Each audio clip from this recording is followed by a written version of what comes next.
দর্শক lemon beyond the গ্যালারিতে সবাইকে স্বাগত জানাচ্ছি। দেশ বিদেশের খেলাধুলার সবশেষ খবরের বিশ্লেষণ করতে হাজির হয়ে গেছি আমি রেদওয়ান শুয়েব।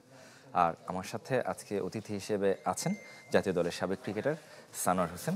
নিশ্চয়ই জানেন দর্শক, আমাদের টপিকটা অবশ্যই যেহেতু এশিয়া কাপ চলছে এবং বাংলাদেশ সুপার 4-এ ভালো সূচনা পেয়েছে। বাংলাদেশের পরবর্তী ম্যাচ আগামীকাল ভারতের বিপক্ষে এবং একই সঙ্গে ফাইনালের সমীকরণটা আমরা মিলিয়ে দেখার চেষ্টা করব কিভাবে বাংলাদেশ ফাইনালে যেতে পারে।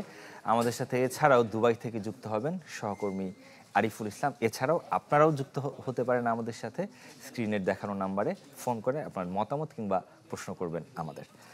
সানোয়ার ভাই, যেটা বলছিলাম যে আজকে তার আগে যদি আজকের ম্যাচটা নিয়ে একটু কথা বলি, যে শ্রীলঙ্কা পাকিস্তানের ম্যাচ রয়েছে, আমরা সবসময় সমীকরণ মেলানোর চেষ্টা করি। এই ম্যাচে এর মাধ্যমে কোনো দলের হারা কিংবা জেতার মাধ্যমে বাংলাদেশ কোনোভাবে উপকৃত হওয়ার উপায় আছে কিনা কি মনে হয়? আসলে ক্রিকেট মানে পার্টিকুলার ম্যাচ, মানে বাংলাদেশের হয়তো নেক্সট ম্যাচ আমরা হয়তো পাকিস্তানের সাথে খেলা আছে, শ্রীলঙ্কার সাথে খেলে ফেলেছি, স্বাভাবিক পাকিস্তানের পারফরমেন্সটা আমাদের জন্য ইম্পর্টেন্ট বেশি। পাকিস্তান কি করছে, পাকিস্তান যদি ম্যাচের খুব ভালো শেপে থাকে, খুব ভালো ফর্মে ফিরে, তাহলে হয়তো আমাদের জন্য একটু আপনি বলতে চাচ্ছেন শ্রীলঙ্কার আজকের ম্যাচটা জেতা দরকার। হ্যাঁ, আমার মনে হয় যে যদি শ্রীলঙ্কা যদি ম্যাচ জিতে, ডেফিনেটলি পাকিস্তান মেন্টালি আরো একটু ডাউন হবে। তারপর পারফরমেন্সে স্বাভাবিক ম্যাচ হারলে স্বাভাবিক পারফরমেন্সটাও নিশ্চয়ই ওই আপ টু দ্য মার্ক হবে না। ওই জায়গাগুলো সব কিছু মিলে বাংলাদেশের জন্য প্লাস পয়েন্ট হবে যদি মানে পাকিস্তান যদি একটু ব্যাট শেপে থাকে ভালোভাবে, যদি শ্রীলঙ্কা ম্যাচ ডমিনেট করে ম্যাচটা জিতে ভালো পারফরমেন্স করে, পাকিস্তান যদি ওরকম ভালো পারফর্ম করতে না পারে, ওইটা বাংলাদেশের জন্য একটু প্লাস পয়েন্ট হবে। তারপরেও মানে ক্রিকেট খেলা পার্টিকুলার ম্যাচের পারফরমেন্সটা ইম্পর্টেন্ট। এবং through out the tournament Pakistan যে খুব ভালো শেপে আছে তাও কিন্তু না, দুবার ভারতের আমার মনে হয় রিসেন্ট পাস্টে পাকিস্তান এত বাজে শেপে কখন আমার মনে হয় না, খুব কম সময়। পাকিস্তানে হয় কি হয়তো পার্টিকুলার ম্যাচে খুবই খারাপ করে কিন্তু খুব ভালো কামব্যাক করে, কিছু কিছু পারফরমেন্স থাকে। পাকিস্তান টিমটার মধ্যেও আসলে বর্তমান সময়ে যে স্টার ভ্যালুগুলি তো মানে ছিল আগে, ওইগুলিও নেই। সব কিছু মিলে পাকিস্তান টিমটা খুব একটা ভালো শেপে নাই, কনফিডেন্স বলেন, পারফরমেন্স বলেন, সব কিছু বিবেচনা পাকিস্তান টিমটা খুব একটা ভালো। অর্থাৎ আজকের ম্যাচে আপনি শ্রীলঙ্কা কি এগিয়ে রাখছেন? ওভারঅল শ্রীলঙ্কাও মানে যে হয়তো ম্যাচ আমাদের সাথে হেরেছে, তারপরেও বলবো শ্রীলঙ্কা কিন্তু ম্যাচটা হেরেছে বাংলাদেশের সাথে, মানে বাংলাদেশ যে এক্সট্রাঅর্ডিনারি পারফরমেন্স করে বলবো। বাংলাদেশ যদি বৈশ্বিক আসরে আমরা দেখি, বাংলাদেশ টি20 ফরম্যাটে মানে ম্যাচ অনেক জিতেছি আমরা, কিন্তু একটা বড় রান চেঞ্জ করে খুব কম ম্যাচ জিতি আমরা। এটা একটা বড় প্লাস পয়েন্ট বাংলাদেশের জন্য, যেটা হয়তো শ্রীলঙ্কা হেরেছে। তারপরে শ্রীলঙ্কা কিন্তু ভালো ক্রিকেট খেলেছে, হয়তো কম্বিনেশন বোলিং কম্বিনেশন একটা ম্যাচ, হয়তো বোলার একটা শর্ট ছিল, বাংলাদেশের ব্যাটসম্যানরা খুব ভালো ক্যালকুলেটিভ ভালো পারফর্ম করেছে, যেই কারণে হয়তো ম্যাচটা জিতেছি। শ্রীলঙ্কা ওভারঅল খারাপ পারফরমেন্স করছে এখন পর্যন্ত বলা যাবে না আর কি। জি, এবার কালকের ম্যাচটা নিয়ে যদি একটু বলি, যে ভারতের বিপক্ষে ভারত যেভাবে খেলছে এবং শুধু এশিয়া কাপ নয়, ভারত নিজেকে যেই উচ্চতায় নিয়ে গেছে, যদিও গতকাল আমরা দেখলাম যে শেখ মেহেদী বলছেন যে 8-10টা প্রতিপক্ষের মধ্যেই ভারত দেখছে, তারপরও কিছুটা মানে ব্যাক অফ দ্য মাইন্ডে কাজ করবে কিনা যে ভারতের বিপক্ষে খেলা।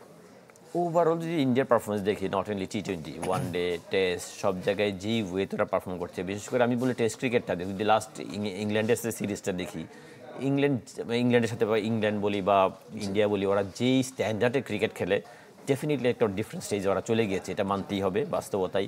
অনেকে হয়তো এরকমও বলা হচ্ছে যে এশিয়া কাপে বিট করার মতো, ভারতের সাথে কম্পিটিশন করার মতো টিম খুব একটা নেই। একটা সময় পাকিস্তানকে হয়তো ওদের ফেভারিট, পার্থক্যটা অনেক বেশি করে ফেলেছে ওদের, এটা আসলে পারফরমেন্স দিক করেছে, এটার একটা বড় পারফরমেন্স। বিশেষ করে টি20 ফরম্যাটে ওদের আইপিএলটা এমন একটা স্ট্যান্ডার্ডে নিয়ে গিয়েছে, আইপিএলটাকে এমন একটা প্লেয়ারদের স্ট্যান্ডার্ডটা এই জায়গায় নিয়ে গিয়েছে। আমরা সবাই বলি যে ইন্ডিয়ার যদি আরও একটা ব্যাকআপ টিমও করা হয়, ওই টিমের পারফরমেন্স আমরা যেই ধরনের প্লেয়াররা বাদ পড়েছে টিম থেকে, সুরেশ আয়ার মতো টিম, মানে এই যেই প্লেয়ার টিমের বাইরে সুযোগ পায় নাই, ধরেন বিরাট কোহলি নেই, রোহিত শর্মা নেই, ওরা তো ছেড়ে দিয়েছে, তারপরেও মানে এরকম পাইপলাইনে এরকম অনেক প্লেয়ার মান বলা যাবে যারা হয়তো অনায়াসেই ইন্ডিয়া টিম বা যে কোনো ওয়ার্ল্ডের যে কোনো টিমের মধ্যে খেলার মতো অ্যাবিলিটি আছে।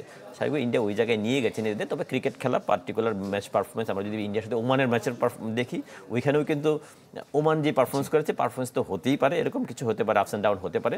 বাংলাদেশের তো অবশ্যই ফুল কনফিডেন্স নেই, বাংলাদেশের তো এই জায়গাটা হারানোর থেকে পাওয়ার অনেক কিছু আছে। এই ম্যাচটা যদি আমরা ম্যাচ জিতি ভেরি গুড, খুব ভালো জিততে তো কথাই নেই, বাংলাদেশ হয়তো আমরা ফাইনালের দিকে অনেকটা এগিয়ে যাবো। আর যদি নাও জিততে পারি, ভালো ক্রিকেট খেলে কনফিডেন্সটা বিল্ড আপ করতে পারি, ইন্ডিয়ার সাথে ডমিনেটিং পারফরমেন্স করতে পারি, তাহলে হয়তো বাংলাদেশের জন্য খুব ভালো কিছু হবে আসলে। সানোয়ার ভাই, আমরা একটু দুবাইয়ে চলে যেতে চাই। আমাদের সহকর্মী আছেন আরিফুল ইসলাম। আরিফ, নিশ্চয়ই আপনাকে শুনতে পাচ্ছেন?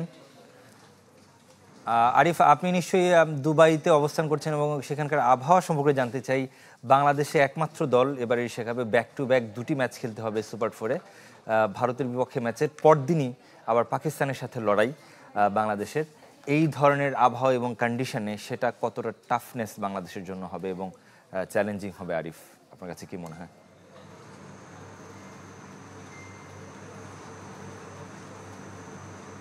জি, গতকাল সন্ধ্যার পর অনুশীলন করেছে তো বাংলাদেশ, তখন আমরা ছিলাম এবং আইসিসির মাঠে আমরা যেমনটা দেখেছি যে গরম ছিল, তবে সেটা সহনীয়, মানে যে এই গরমে অনুশীলন করতে পারবে না, প্রচন্ড গরম এরকম না। সন্ধ্যার পর গত কয়েকটা দিন একটু বেশি গরম ছিল, তবে এখনই কিছুটা কমে এসেছে। আমরা গতকাল যখন ছিলাম মাঠে সেটা আমরা অনুভব করেছি। ব্যাক টু ব্যাক দুটা ম্যাচ খেলা অবশ্যই চ্যালেঞ্জিং, বাট কিছু করার নেই, ক্রিকেটের সূচিগুলোই এভাবে নির্ধারণ করা হয়। এবং বাংলাদেশ তো হচ্ছে B1 B2, বর্তমান যে অবস্থানে রয়েছে সেটা না হয়ে অন্যটাও হতে পারতো। তো যে কোনো দলের জন্যই সেই চ্যালেঞ্জটা নিতে হয়, ক্রিকেটাররাও সেটা মেনে নিয়েছে। ভারতের সঙ্গে যদি বাংলাদেশ ভালো কিছু করতে পারে তবে নিঃসন্দেহে ফাইনালের দৌড়ে অবশ্যই এগিয়ে থাকবে এবং আমরা ভালো কিছুর আশা রাখতেই পারি। তবে সেটা দেখা যাক যে বাস্তবে কি হয়। সেই যাই হোক, বাংলাদেশ গতকালকে যখন অনুশীলন করেছে আমরা সব থেকে বেশি দেখেছি যে ফিল্ডিংয়ে বেশি মনোযোগ দিতে। আগের ম্যাচগুলোতে ক্যাচ ফেলেছে, পুরো 4টা ম্যাচে 7টা ক্যাচ মিস। হয়তো সুপার 4-এ এসেছে, তারপরও যেটা প্রশ্ন যে ভারতের সঙ্গে খেললে এ ধরনের ভুলগুলো যদি করে সেটা চরম মূল্য দিতে হবে শেষ পর্যন্ত টাইগারদের। তো সেদিকে আসলে টিম ম্যানেজমেন্ট এবং কোচিং স্টাফের মনোযোগ ছিল। শুধুমাত্র যে ফিল্ডিং কোচ পেমেন্ট তিনি ছিলেন তা নয়, একই সঙ্গে আমরা শন টেইট, সিনিয়র সহকারী কোচ সালাউদ্দিন, তাকেও দেখেছি যে টাইগারদের ফিল্ডিং নিয়ে কাজ করতে। আরিফ, আরেকটা বিষয় একটু জানতে চাই। আপনি বলছিলেন যে ভারতের বিপক্ষে আশাবাদী আপনি হচ্ছেন। আপনার কাছে কি মনে হচ্ছে কোন বিষয়টা বাংলাদেশের জন্য মানে আশাবাদী করছে আমাদের ক্রিকেট প্রেমীদের? যেহেতু যেভাবে ভারত খেলছে আমরা সেটা আলোচনা করছিলাম যে শক্তিমত্তা নিয়ে। আপনার কাছে মনে হয় যে কোন জায়গাটাতে আসলে বাংলাদেশের ইমপ্রুভমেন্টের জায়গা রয়েছে এবং সেখানে ভারতকে হারাতে পারি আমরা?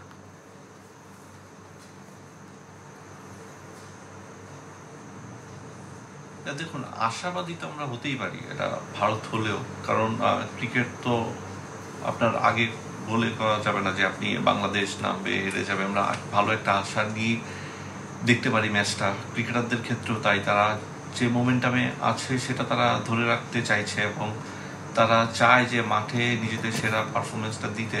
ভারতের ক্ষেত্রে যদি বলেন, ভারত আপনার কাগজে কলমে শক্তিমত্তায় সব দিক থেকে এগিয়ে আছে এবং এখানে তারা প্রত্যেকটা ম্যাচে যদি বলি, চ্যাম্পিয়ন্স ট্রফি তারা এখানে খেলেছে, চ্যাম্পিয়ন হয়েছে।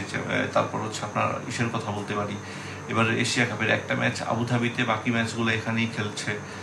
এখানকার কন্ডিশন সম্পর্কে তাদের ভালো জানা এবং এখানে কুলদীপ যাদব এবং বরুণ চক্রবর্তী, তাদের স্পিনটা বেশ ভয়ঙ্কর যে কোনো প্রতিপক্ষের জন্য।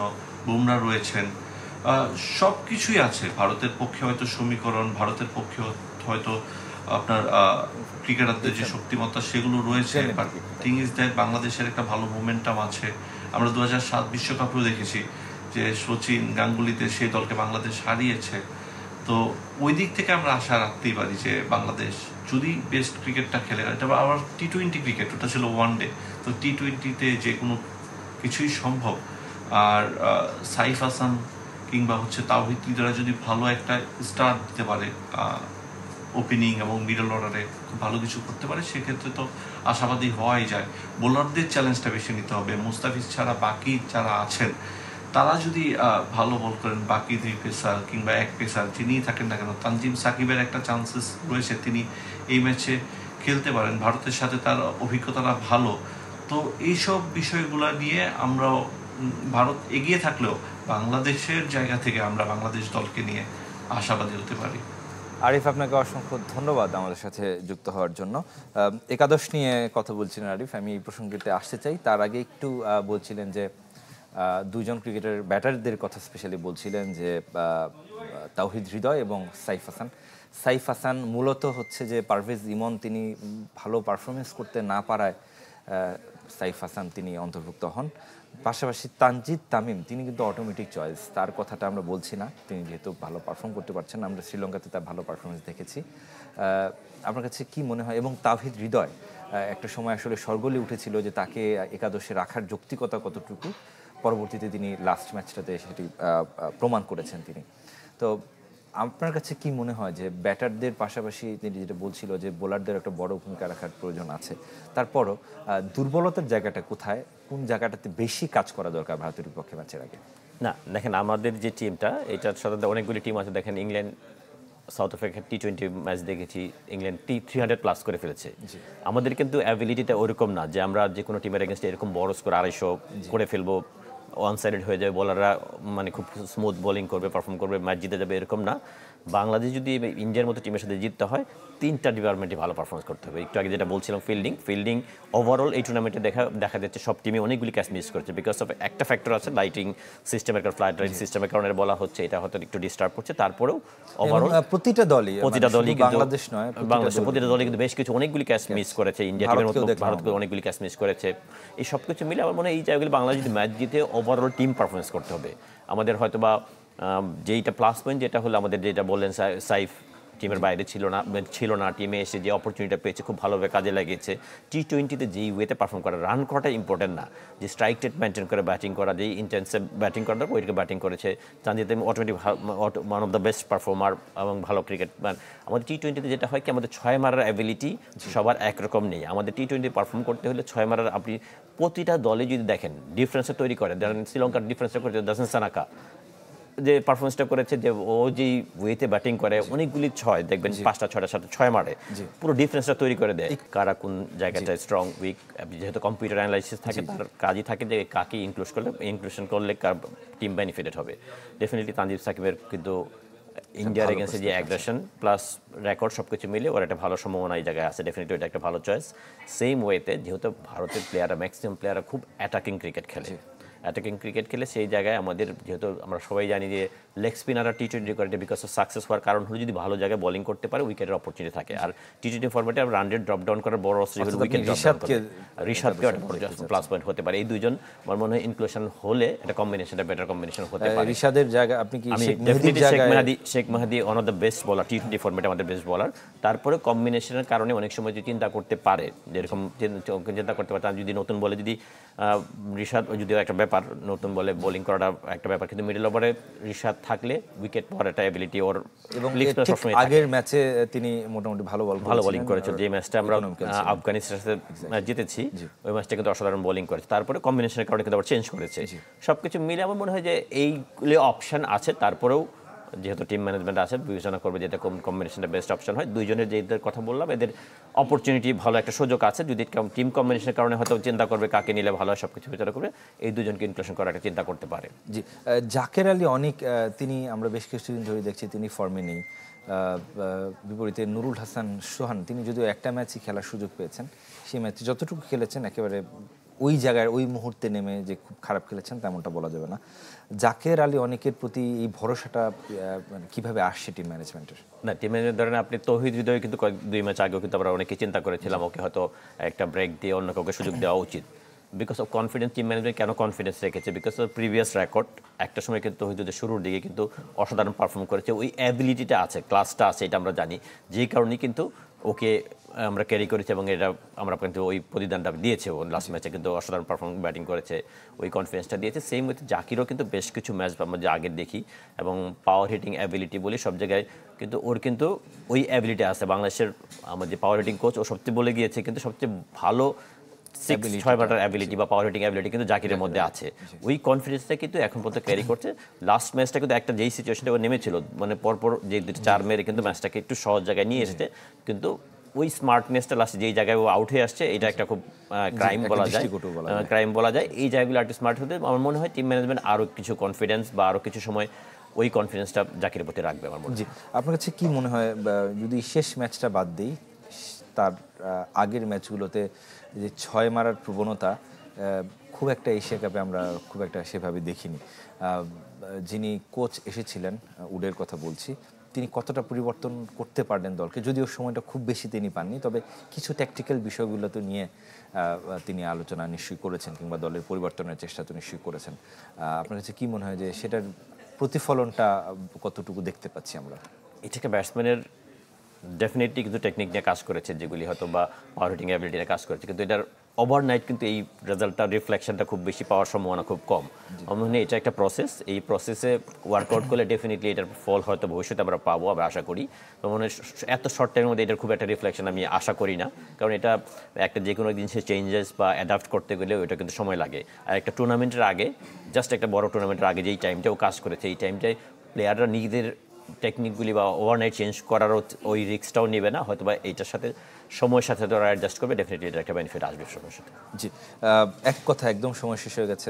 কালকের ম্যাচে আপনার কাছে কি মনে হয়, বাংলাদেশের সম্ভাবনা কতটুকু দেখছেন? বাংলাদেশের সময় যদি আমরা রিয়েলিটি হলে ডেফিনেটলি ইন্ডিয়া এগিয়ে থাকবে, তবে বাংলাদেশের সম্ভাবনা আমার কিন্তু ইন্ডিয়ার সাথে খেলার ক্ষেত্রে আমরা দেখবেন একটা সময় পাকিস্তান ইন্ডিয়ার যে ম্যাচটা হতো প্রেশার বিল্ড, রাইভাল কিন্তু ইন্ডিয়ার সাথে আমার তৈরি হয়। আপনি এইজ লেভেলে দেখেন, আন্ডার 19-এ দেখেন, সব জায়গাতেই কিন্তু সামহাও একটা প্রেশার বিল্ড আপ হয়। বাংলাদেশ কিন্তু ইন্ডিয়ার সাথে একটা ভালো পারফরমেন্স করে, কম্পিটিশন ক্রিয়েট করে, হয়তো অনেক সময় ফেল করি, বাংলাদেশে কিন্তু এই সুযোগটা কিন্তু আছে। যেহেতু আত্মবিশ্বাসী দল এবং পাশাপাশি যেটা বলছিলেন যে একটা রাইভালরি কাজ করছে, আমরা জানি না যে ম্যাচের রেজাল্ট কী হবে, তবে একটা ভালো খেলা আমরা কিন্তু দেখতে চাই, প্রতিদ্বন্দ্বিতাপূর্ণ ম্যাচ আমরা দেখতে চাই।